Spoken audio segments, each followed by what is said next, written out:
What's the hardest thing about doing a PhD? This is a great question. Let's chat about it. So when I did my PhD way back in the late 90s, I pretty much spent 7 years doing research. Now, the first year of that was at MA level. Then I transferred on to an MPhil for 1 year.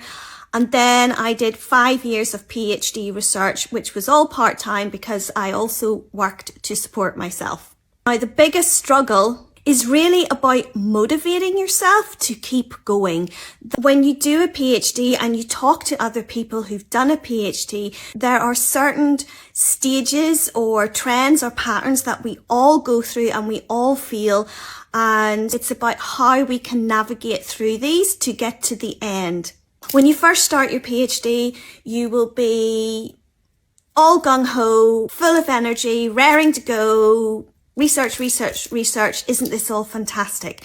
Then it gets to a point where the research and the evidence that you've collected suddenly kind of blows up, and it literally seems like there is so much information, you are pretty much lost and don't know what to do with it.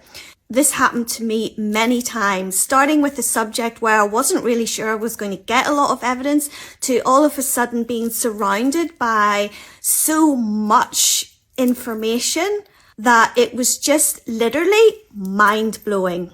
And so this is a stage where you then have to really rein yourself in, and you need to take a step back and you need to put a plan in place about how you're going to work forward and put some boundaries around your project, and then chip away at it a little at a time until you get into a rhythm of trying to reach your end goal. So for me, the end goal was trying to actually write my 140,000 word PhD thesis.